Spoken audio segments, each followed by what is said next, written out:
मागील भागात आपण पाहिले, अनघाने आपण नृत्य शिकत आहोत हे कोणाला कळू दिले नव्हते. गॅदरिंगला नृत्य करून सर्वांना चकित करण्याचा तिचा विचार होता. त्यासाठी ती रोज 4-4 तास नृत्य करीत होती. नाटकाची प्रॅक्टिसही छान चालली होती. लीनाकडून प्रॅक्टिसच्या वेळी घडलेल्या गमती-जमती अनघाच्या ग्रुपला समजत होत्या. लीनाला बिंदू आवडत नव्हती, कारण तिने अनघाचा केलेला अपमान लीना विसरली नव्हती. एक दिवशी लीना सांगत आली, बिंदू अनघाला भारी शिष्ट, तापट, भाव खाणारी, उथळ, मुलांना आवडणारी अशी म्हणाली. त्यावर देशमुख सर म्हणाले, मिस खोपकर, त्या मुलीविषयी तुमचा काहीतरी गैरसमज झालेला दिसतो आहे. ती सुंदर आहे हे तर तुम्ही मान्य केले आहे. 2 वर्ष तिने कॉलेजची ब्युटी क्वीन स्पर्धा जिंकली आहे. गॅदरिंगचे फर्स्ट प्राइजही. ती जशी दिसते तशी नाही. तुमच्या मते ती शिष्ट, तापट, भाव खाणारी असेल, पण तुम्ही शेवटी म्हटलेलं मला पटत नाही. ती फक्त उथळ मुलांनाच आवडेल असे नाही, तर ती सगळ्यांना आवडण्यासारखीच आहे. ती क्रिकेटही उत्तम खेळते. मी डोळ्यांनी पाहिले आहे. वा, काय मस्त क्रिकेट खेळते. अगदी डोळे सुकावतात. एक दिवस लीना हसणे आवरत सांगू लागली, अगं खोपकर मॅडमने शेवटी एक गफलत केली. ऐका अभय, तुम्ही माझ्यापासून दूर जाऊ नका. त्या अनघासाठी तुम्ही मला दूर लोटू नका. सगळेजण अय्या म्हणून ओरडले, हसायला लागले. मैदानी खेळात रवी आणि अनघाने चांगली बक्षिसं मिळवली. सुमतीबाई आणि नाना मुलांचे आजचे यश पाहून आनंदले होते, भारावले होते. ऊर अभिमानाने भरून आला होता. कौतुकाने सुमतीबाई म्हणाल्या, देवाने 2च मुले दिली आहेत, पण हजाराला भारी आहेत. नानांच्याही बोलण्यात मुलांबद्दल रास्त अभिमान होता. नाटकामध्ये अभिजित सरांचे काम उत्तम झाले, पण बिंदूचे काम फिसकटले. कारण अनघा आणि अनघाचा ग्रुप मध्येच हसला आणि तिचे लक्ष विचलित झाले. त्यामुळे तिचा अभिनय एकदमच उतरला. कॉलेज सुटल्यावर अनघाने अभिजित सरांनी ज्या शब्दात तिचे अभिनंदन केले होते, त्याच शब्दांची परतफेड करत त्यांचे अभिनंदन केले. आता पुढे. रवी आणि अनघा घरी आले. नेहमीप्रमाणे त्यांची हास्यविनोदात जेवणे झाली. रवी आणि अनघा गप्पा मारीत बसले. रवीने मध्येच तिला विचारले, अनु, उद्याच्या स्पर्धेची तुझी तयारी पूर्ण झाली आहे ना? फुलांच्या गजऱ्याची चिंता करू नकोस. कॉलेजला जाताना गजरे अगदी तयार असतील. मी रमेशकडे गजऱ्यांची ऑर्डर दिली आहे. मग झाले तर बाकी तयारी एकदम ओके. अरे, बॅगसुद्धा भरून ठेवली आहे. एवढेच नव्हे तर आईला सुद्धा बजावले आहे, उद्या लवकर उठव. अनु, अगं परवा देशमुख सरांचे आणि माझे बोलणे झाले उद्याच्या ब्युटी क्वीन स्पर्धेबद्दल, पण त्यांचे या स्पर्धेला अनुकूल मत नाही. का रे रविदा? त्यांना या स्पर्धेत भाग घेता येत नाही म्हणून? अनघाने हसून विचारले. वेडीच आहेस अनु तू. सहज विषय निघाला होता तेव्हा ते म्हणाले, स्त्रियांना भारी हौस असते स्वतःच्या सौंदर्याचे प्रदर्शन करायची. सुंदर मुलगी म्हणा, अगर सुंदर स्त्री म्हणा, जर ती खरोखर सुंदर असेल तर तिला कोणी कोणत्याही परिस्थितीत सहजच सुंदर म्हणणार. त्यासाठी स्पर्धेतच नंबर मिळवायला पाहिजे असे थोडेच आहे. स्पर्धेसाठी म्हणून ह्या मुली खास ड्रेस करणार, भरपूर मेकअप करणार.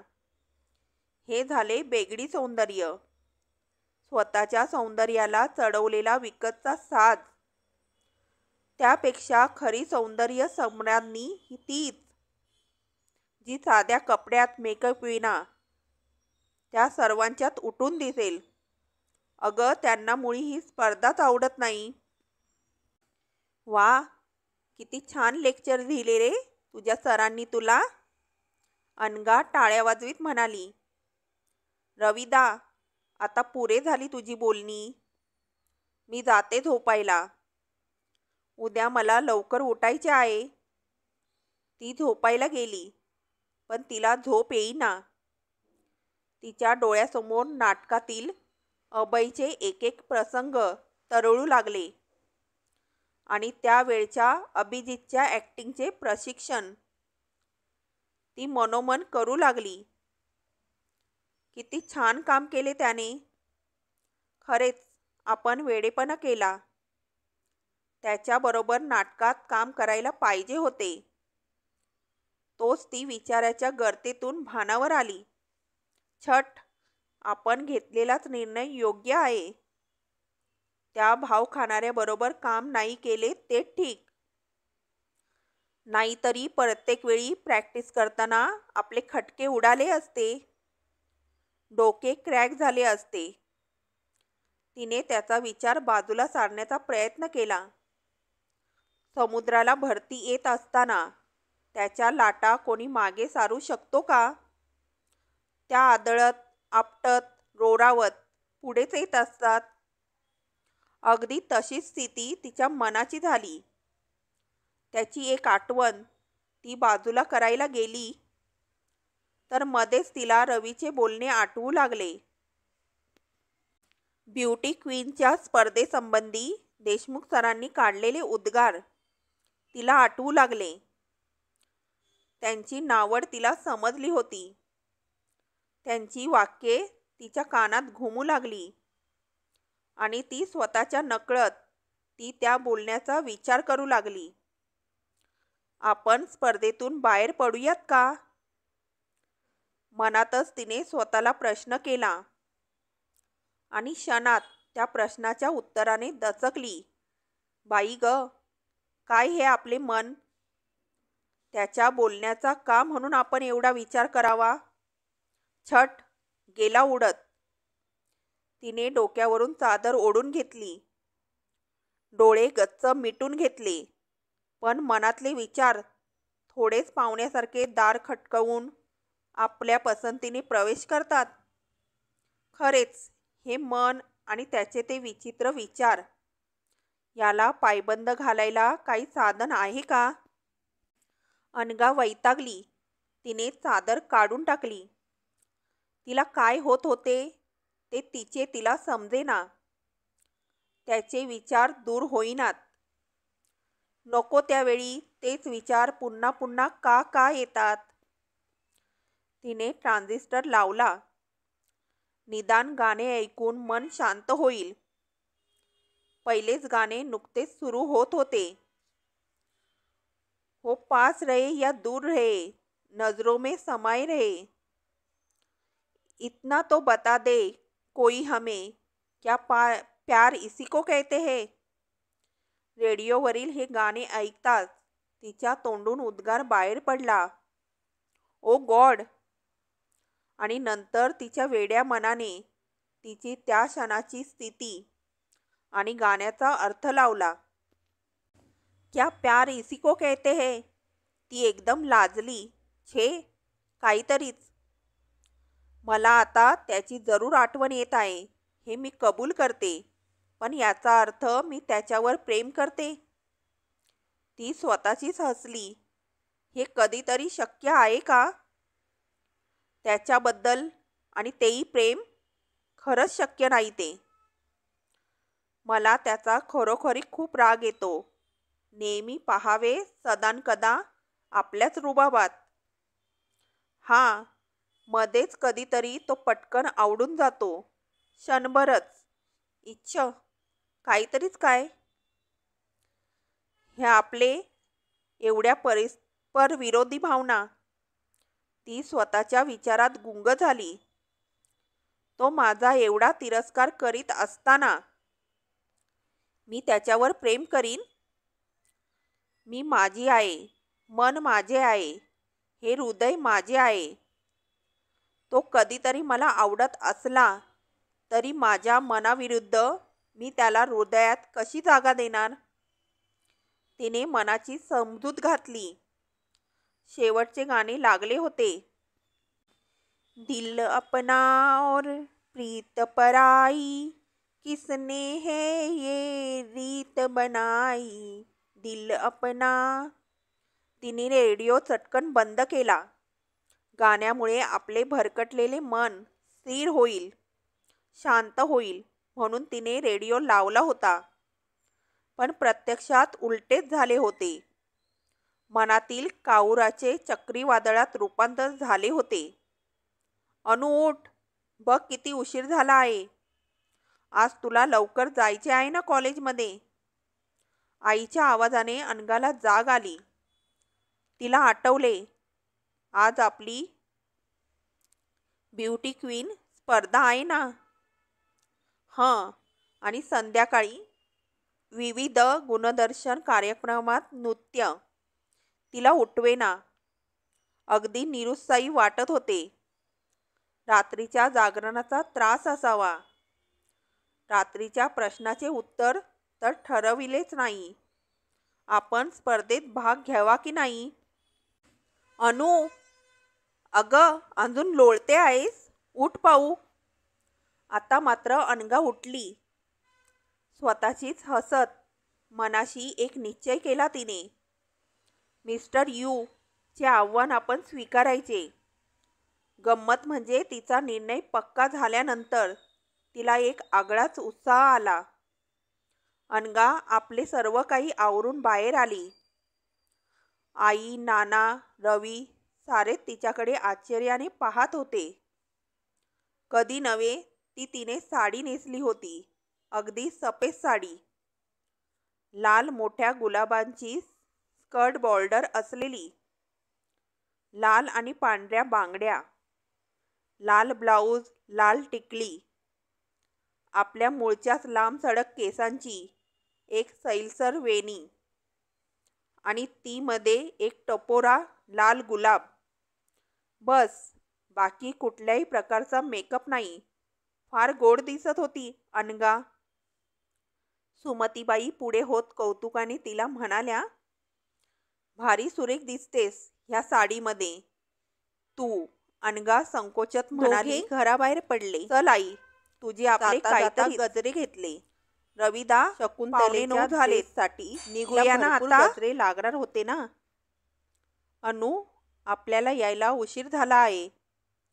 तुझ्या मैत्रिणी हॉलमध्ये गेल्या असतील तुझी वाट पाहून. आता तुला मदत कोण करणार ग? रवीने काळजीने विचारले. रविदा, तू काही काळजी करू नकोस. मी 10 मिनिटात तयार होते. जा तू. अनघा हॉलच्या मागील रूममध्ये आली. स्पर्धेत भाग घेतलेल्या मुलींची पूर्ण तयारी झाली होती. प्रत्येकीचा वेश वेगवेगळा होता. कोणी पंजाबी, कोणी गुजराती, एक शुद्ध मराठमोळी, एक अगदी मॉडर्न. बऱ्याच प्रकारचे ड्रेस केले होते मुलींनी. त्यामध्ये रेखा मेहता वेगळी वाटत होती. तिने काश्मीरी ड्रेस केला होता. खमीज, कुर्ता, डोक्याला रुमाल, गळ्यात चांदीचे वेगवेगळ्या डिझाईनचे हार, हातात मोठ्या जाडजूड बांगड्या, कानात लोंबते मोठे डूल. अनघाला पाहताच रेवा म्हणाली, अय्या अनघा, तू केव्हा तयार होणार? आत्ताच मॅडम सांगून गेले आहेत. सर्वांनी तयारीत राहा. परीक्षक आलेले आहेत. आम्ही तुला फर्स्ट नंबर गृहीतच धरला आहे ग. आता आमच्यात फक्त दुसऱ्या नंबरसाठीच चढाओढ होणार आहे. रेवा, माझा नंबर मुळीच गृहीत धरू नकोस, कारण मी स्पर्धेत उतरणार नाही. हे काय बोलते तू? रेवा आश्चर्याने म्हणाली. अनघाने फक्त हसून होकार दिला. पंडित मॅडम आत आल्या. मुलींनो, झाली ना सर्वांची तयारी? तोच त्यांचे लक्ष अनघाकडे गेले. काय ग, अजून तू या सिंपल साडीमध्ये कशी? मॅडम, मी स्पर्धेत उतरणार नाही. प्लीज माझे नाव रद्द करा. छे, काहीतरीच काय. अगं, तुला भीती वाटते आहे काही? यावर्षी तुझा नंबर दुसरीच कोण घेईल? तसे काही होणार नाही. माझी खात्री आहे. स्पर्धा तूच जिंकणार म्हणून. नाही मॅडम, तसे काही नाही. स्पर्धेत उतरण्याची माझी इच्छाच नाही. तेव्हा प्लीज. तिला समजावीत मॅडम म्हणाल्या, अगं, तुझ्यासारखं अद्वितीय सौंदर्य आपल्या कॉलेजमध्ये आहे हे निमंत्रित परीक्षकांना समजू दे. तुला मी सर्वात शेवटी बोलवते स्टेजवर, म्हणजे तुला तयारीला वेळ मिळेल. अनघा काकुळतीला येऊन म्हणाली, सॉरी मॅडम, प्लीज तेवढे माझे नाव रद्द करा. मॅडमने काही वेळ विचार केला आणि त्या अनघाला म्हणाल्या, हे बघ अनघा, एका अटीवर मी तुझे नाव रद्द करते. माझ्याऐवजी तुला शेवटचे आभाराचे भाषण करावे लागेल. मला कसे जमेल ते? अनघा गोंधळत म्हणाली. तुला सर्व काही जमेल, मला खात्री आहे. ही घे परीक्षकांच्या नावाची यादी. एक कागद तिच्याकडे मॅडमनी दिला. अनघाला होकार देण्याशिवाय पर्यायच उरला नव्हता. स्पर्धा सुरू झाली. एका पाठोपाठ एक एक स्पर्धक आपली हजेरी स्टेजवर लावून जात होते. शीला म्हणाली, आपली अनघा कधी येणार? एवढ्या मागे कशी कोण जाणे? तोच तर विचार मी मगापासून करते आहे, क्लेरा म्हणाली. क्लेराप्रमाणे सर्व विद्यार्थी अनघा भोसलेच्या प्रवेशाची वाट पाहत होते. अभिजितला रवीकडून अनघाने स्पर्धेत भाग घेतला आहे हे समजले होते. त्यामुळे तो सुद्धा तिच्या स्टेजवरील आगमनाची वाट पाहत होता. हिशेब करीत होता. आत्तापर्यंत स्टेजवर येऊन गेलेल्या मुलींमध्ये तिचाच नंबर निश्चित लागेल. पंडित मॅडम बोलू लागल्या, सर्व विद्यार्थ्यांनी 5 मिनिटे शांतता राखावी. तोपर्यंत परीक्षक आपले निकाल देतील. म्हणजे स्पर्धा संपली? रोहिणी आश्चर्याने म्हणाली, अय्या, आपली अनघा कुठे आहे? तसेच इतर विद्यार्थी आपसात तीच चर्चा करीत होते. न राहून क्लेराने धारिष्ट्याने पंडित मॅडमला विचारले, मॅडम, अनघा भोसले कुठे आहे? त्यानंतर अनघाच्या नावाचा एकच गलबला सुरू झाला. सांगायचे राहून गेले. अनघा भोसलेने आयत्या वेळी स्पर्धेतून नाव काढून घेतले. पंडित मॅडमनी सांगून टाकले, अय्या, असे कसे झाले? अगं, तिला वेडबीड तर लागले नाही ना? आत्ता संध्याकाळी होणाऱ्या विविध गुणदर्शन कार्यक्रमात तरी ती भाग घेते की नाही कोण जाणे. तिच्या मैत्रिणींची उलटसुलट चर्चा सुरू झाली. रवी सुद्धा चक्रावला. परीक्षकांनी आपला निकाल जाहीर केला. रवी मेहता पहिली, अश्विनी तपकिरे दुसरी आणि तिसरा नंबर सुरेखा पोद्दार. त्या तिघी स्टेजवर येऊन उभ्या राहिल्या. सर्वांनी टाळ्या वाजवून त्यांचे अभिनंदन केले. त्यानंतर दोघी आत गेल्या. पण रेवा मेहता स्टेजवर उभी होती. तिने सर्वांना नमस्कार केला. मला पहिला नंबर दिल्याबद्दल मी परीक्षकांचे आभार मानते. त्याचप्रमाणे लागोपाठ 2 वर्ष हा किताब मिळवणारी अनघा स्पर्धेत उतरली नाही, म्हणून केवळ माझा पहिला नंबर आला आहे. तेव्हा मला तिचेही आभार मानायला पाहिजेत. सर्वांनी टाळ्या वाजवून तिच्या बोलण्याला पसंतीची पावती दिली. अभिजित अनघाच्या विचारात होता आणि अचानक हॉलमध्ये टाळ्यांचा कडकडाट झाला. अभिजितने चमकून स्टेजकडे पाहिले आणि तो सुद्धा टाळ्या वाजवण्यात सामील झाला. समोर स्टेजवर अनघा उभी होती, स्टेजच्या मधोमध, साध्या कपड्यात. तरी ती खूप सुंदर दिसत होती.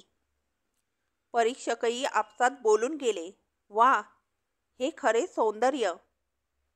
अनघाने संबंध हॉलवरून नजर फिरवली. एक हात उंचावून ती सर्वांना शांत राहण्याची विनंती करीत होती. हळूहळू टाळ्यांचा आवाज कमी झाला आणि अनघाने बोलायला सुरुवात केली. पंडित मॅडमनी मला हे आभाराचे काम करायला सांगितले आहे. अर्थात हे गोड काम करायला मला आनंदच वाटतो आहे. माननीय परीक्षक, प्रिन्सिपॉल, स्टाफ वर्ग आणि माझ्या समस्त मित्रमैत्रिणींचे आभार मानायला मी इथे उभी आहे. त्यानंतर अनघाने एका एका परीक्षकांचे नाव घेऊन त्यांचे आभार मानले आणि फुल ना फुलाची पाकळी म्हणून पुष्पगुच्छ आणि श्रीफळ दिले. कार्यक्रम संपेपर्यंत कार्यक्रमाला शांत राहून उत्तम साथ दिल्याबद्दल विद्यार्थ्यांचे आभार मानले आणि शेवटी ती म्हणाली, आता एक छोटासा मुद्दा मी माझ्यासाठी बोलणार आहे. मगाशी रेवाने माझ्या नावाचा उल्लेख केला. वास्तविक मी पडद्यातून बाहेर पडल्यानंतर तिने माझे आभार मानायचे काहीच प्रयोजन नव्हते. ती सुंदर, तशी खिलाडू वृत्तीची आहे. उगीच का तिला परीक्षकांनी नंबर दिला? होटावर गोड स्मित आणून ती पुढे म्हणाली, आता तुम्हा सर्वांना उठण्यास काही हरकत नाही. कार्यक्रम संपल्याची मी घोषणा करीत आहे. नमस्ते. तिने सर्वांना हात जोडले. तोच कुठून तरी अनघा भोसले जिंदाबाद ची घोषणा ऐकू आली.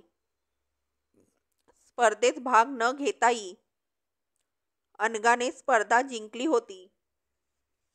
अनघाने अपेक्षा केल्याप्रमाणे तिच्या सर्व मैत्रिणी तिची बाहेर वाट पाहत होत्या. अनघा येताच त्यांनी तिच्यावर प्रश्नाचा भडीमार सुरू केला.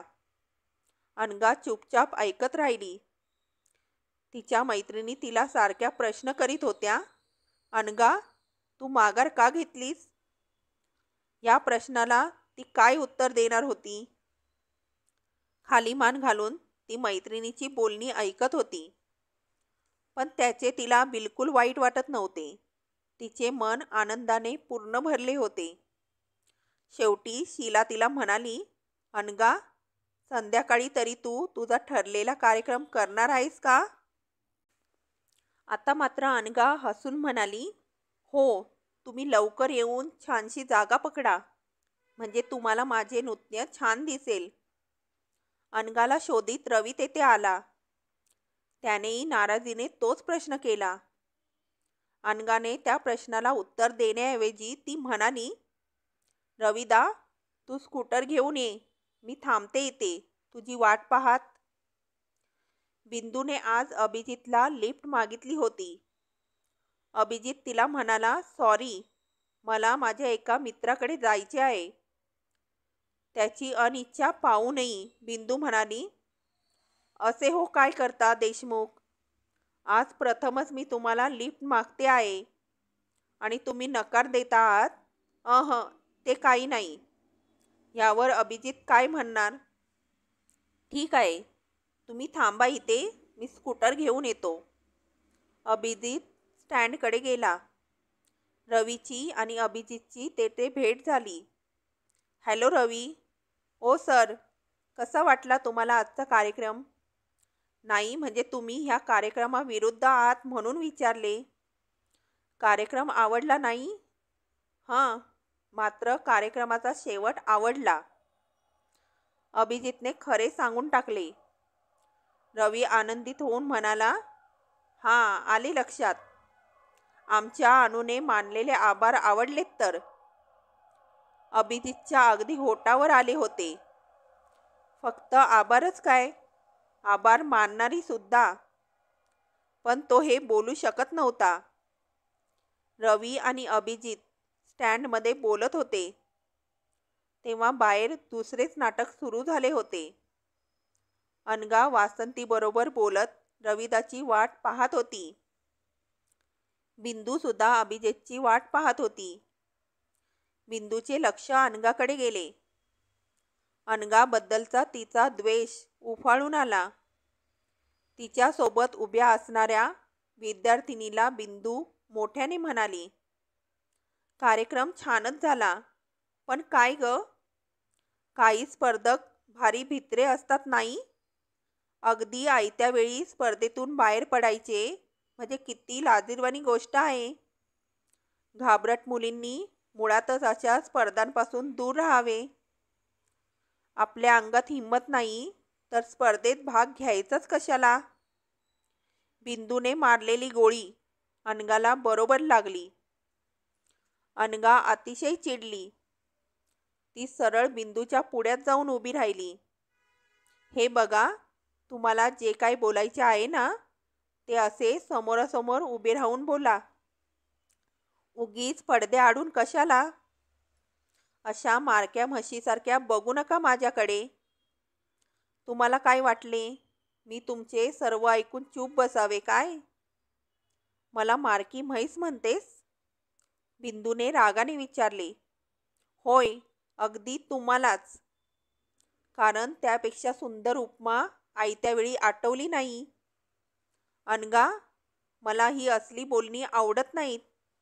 अच्छा, मला तरी तुमची ती कुचकी बोलणी कुठे आवडलीत. अनघा, तुला शेवटचं सांगते आहे, तू इथून निघून जा. तोंड बंद कर, नाहीतर तुझे नाव मला प्रिन्सिपॉलच्या कानावर घालावे लागेल. एका प्राध्यापकाबरोबर कसे बोलावे हे सुद्धा समजत नाही. उपरोधाने हसून अनघा म्हणाली, समजेल कसे? तुमच्यासारखे प्राध्यापक असल्यावर विद्यार्थी माझ्यासारखेच बोलणार. तुम्हाला काय करायचे असेल ते करा. तुमच्यात तेवढी हिंमत असेल तर चला, आपण दोघी जाऊया ना प्रिन्सिपॉलकडे. अभिजित स्कूटर घेऊन तेथे आला. बिंदू चटकन त्याच्या मागच्या सीटवर बसली. पण अनघाचे अजून पूर्ण बोलून झाले नव्हते. थांबा खोपकर मॅडम, अशा पळून जाऊ नका. निदान माझे पूर्ण बोलणे तरी ऐकून घ्या. मुळीच नाही. तुझे बोलणे ऐकण्याची माझी इच्छा नाही. चला हो देशमुख. अनघाने रागाने स्कूटरचा हँडल धरला. खोपकर, तुमचे बोलणे ऐकण्याची इच्छा होती म्हणून मी ऐकले असे समजू नका. तुम्हाला माझे ऐकावेच लागणार. अनघाने स्कूटरचा हँडल धरला होता, त्यामुळे अभिजितलाही स्कूटर स्टार्ट करता येईना. त्या दोघींचे असे खटकेबाज संवाद ऐकून तो गोंधळला होता. खोपकर, आता काय म्हणालात तुम्ही? स्टेजवर उभे राहण्याची तुमची हिंमत दांडगी होय ना? आणि माझ्या स्टेजवर येण्याचे ध्येय नाही. अहो, पण मी वेळीच सावधान होऊन माघार तरी घेतली. तुम्ही काल स्टेजवर केवढा धुमाकूळ घातला. स्वतःच्या हाताने स्वतःचे हसे करून घेतलेत. त्यापेक्षा मी बरेच केले. तोच. स्कूटर घेऊन रवी आला. त्याला पाहत अभिजित म्हणाला, रवी, तुझ्या बहिणीला थोडे समजाव ना. अच्छा, तर मिस्टर यू, तुम्हाला काय वाटते? मला वेड लागले आहे म्हणून मी बडबडते आहे. हां, विचारा ना तुमच्या ह्या खास मैत्रिणीला, का म्हणून तिने मला चिडवावे. मी स्पर्धेतून बाहेर पडले म्हणून ती मला वाटेल ते बोलली. म्हणे ती गोष्ट किती लाजिरवाणी. माझ्या फक्त बोलण्यात दम आहे, बाकी काही नाही. हो मिस्टर यू, तुमचे आव्हान स्वीकारले म्हणूनच केवळ मी स्पर्धेतून बाहेर पडले. आता तुमच्या म्हणण्याप्रमाणे मला त्यामध्ये यश आले नाही हे तुमचे तुम्ही ठरवा.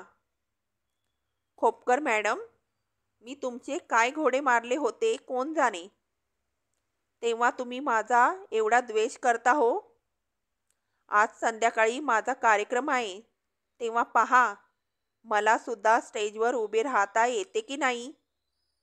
रविदास चल रे, आधीच डोके तापले आहे, त्यात आणि ऊन नको जास्त लागायला. रवीची मात्र घालमेल झाली होती.